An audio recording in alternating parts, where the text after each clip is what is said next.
Good evening, everybody. My name is Mr. Llama, and today I am bringing you a PvT on Tal'darim Altar LE. So that was a nice little rhyme. I'm a poet and didn't even know I was one.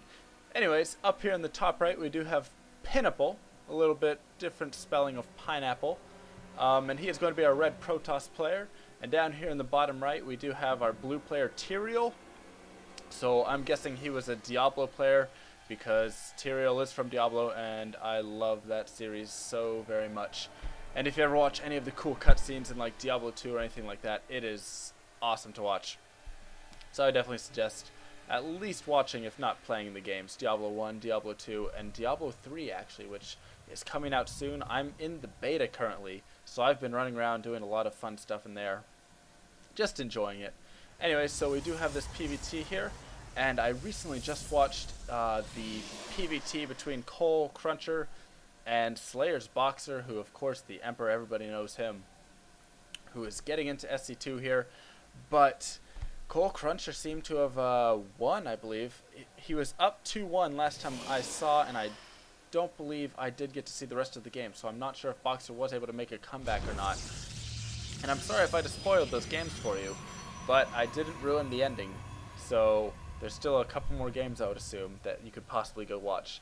But I believe that that happened long enough ago that you should have already known about that.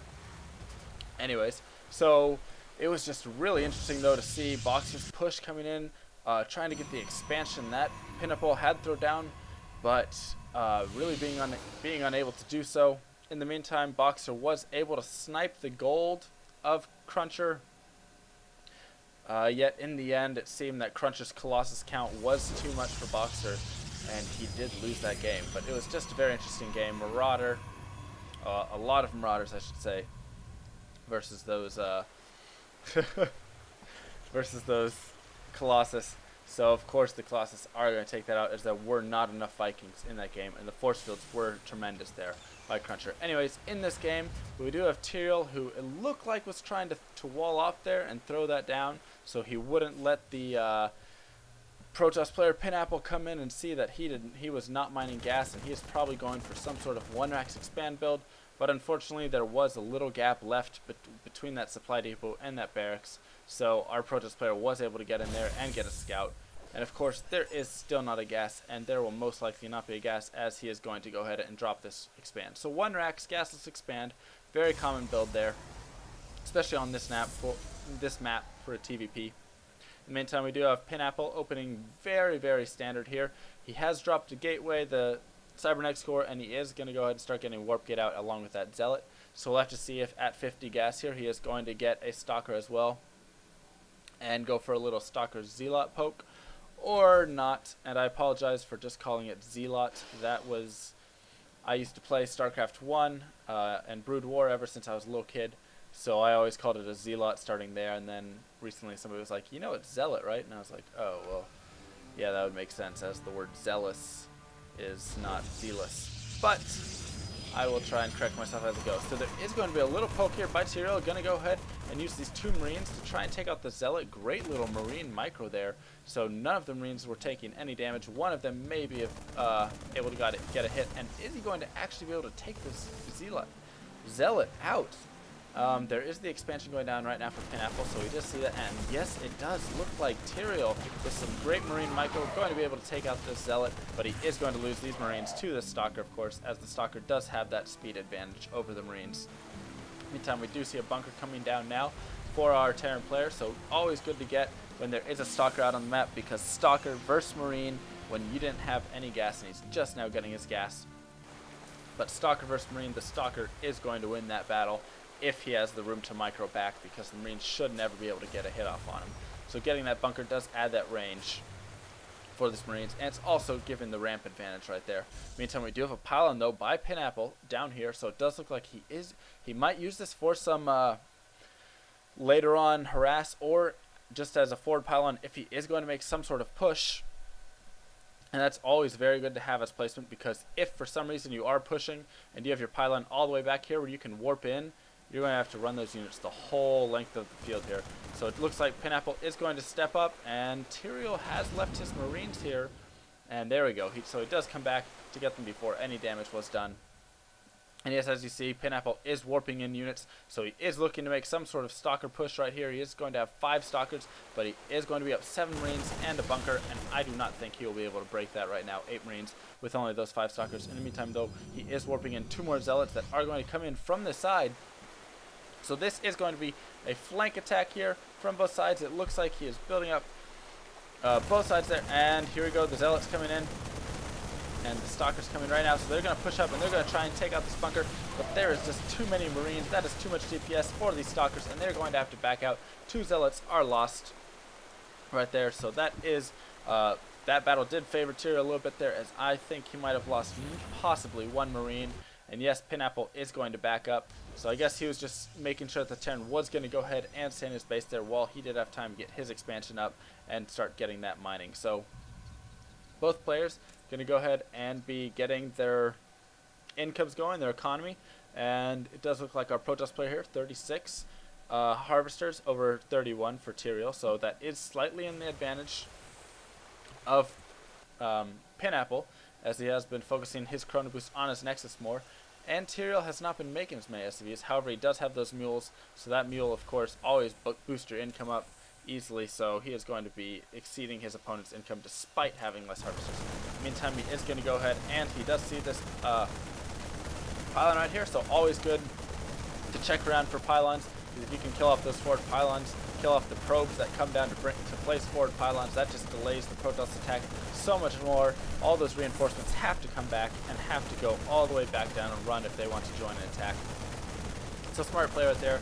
In the meantime, he is going to be taking down this rock, and it looks like both players are going to be taking down this rock. So they're both going to get up to 3 bases here, try and go for some more macro-oriented game, I would assume. If we do go down to look at the tech, yes, we do have that 3rd command center coming in. We do have a starport with the reactor right now, so there are going to be double medevacs coming out. And what tech do we have going down for our Protoss player? Is he going for some sort of blink? I'm not sure. He has gotten this Twilight Council, but he has not done anything with it yet. He also has a Robo Bay, but he has not produced anything with that either. So he is just throwing down a lot of tech structures, and there we go. We do see that he is getting that charge ability. So a lot of times when you see charge, you will also see forges thrown down, as those upgrades going with those charge lots is usually going to be enough to cover all of your extra gas right there. And yes, if he did have 2 forges, he would be able to pump out all of that gas right now. So let's see, it does look like our Terran player is going to be gearing up for some sort of push right now. He does have a marine over here. I guess it's a scout for, I'm not sure, maybe he believes a possible warp prism or something could be coming out, but there's nothing of the sort. In the meantime, though, we do have Pinnapple with this observe right here, so he does see what's going on, and he is going to try and follow this, but those medevacs are going to get out of the way, but he does know that there is a drop, so he is going to go ahead and move his units up preemptively, and I guess prepare probably for a little drop up here, as well as prepare for something to come around here, as he did see the medevacs head over this way.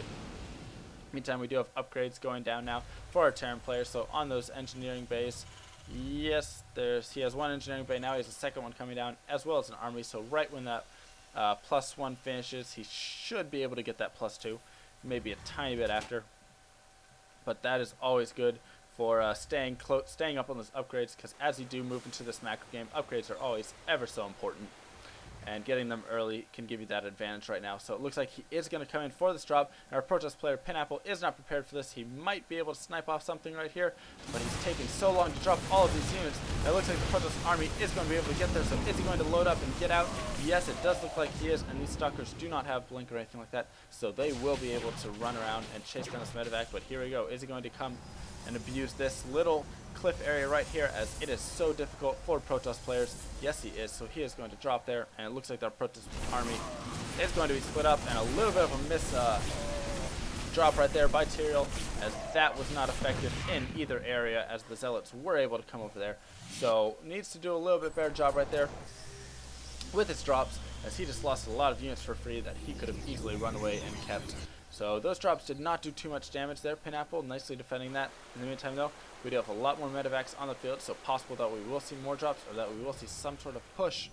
And here we go. We do have a Templar Archives, and we do have Storm coming down for our Protoss player. So very possible that we will see some sort of time push coming with this Storm finish, and that would be huge, as our Terran player does not have any Ghost out on the field. He does not have anything to really get rid of that energy. So if there are, let's see, how many High Templars are there on the field? 4? Yes, so he has 4 High Templars, but he has 500 gas still saved up, so he can get 8 High Templars. And if he can land big storms, that could mean the end of Tyrael. And there we go. We do see a salvage bunker, so there's going to be very little defense right here. And Pinnapple knows that there is not a very big army. So right now, the lead is definitely in Pinnapple's favor. The only thing is he does not have those upgrades that our Terran player does have. But here we go. Actually, 1-1 is on the way. So we are going to be seeing 1-1 versus 2-1. And there are Terran ship weapons level 1 as well going down. So very, very interesting move right there. I'm not sure if that was a misclick or not, as he doesn't have any Vikings out. Okay, so he is starting to get 1 Viking, so I guess preemptively he's figuring his opponent is going to be going for this Colossus, and that did work out very well. Let's see if he did scout that, or if he's just ready to plunder. No, so he didn't scout that at all. So he did scout the Templar Archives, but he still felt that there might be Colossus coming because he did say a Robo Bay, I guess. So he's going to go ahead and start pumping out a Viking and getting ship weapons, or +1 weapons for him. And there we go. Finally, we do see Mobius Reactor, so there is a Ghost Academy somewhere down. Yes, right there. So hopefully he can start getting some Ghosts into this army, though, as there are not any Ghosts currently on the field. And this Protoss army is going to go ahead and start pushing up here. He does have all these High Templars, so there are a lot of storms, and our Terran player cannot do anything against those storms right now. Here we go. The Protoss army is going to go ahead and push up. The Zealots are going. They do have that charge. They can charge right in, and big storm goes off right there. Going to go ahead and do a lot. There's feedback on that medevac, so it is going to be unable to heal.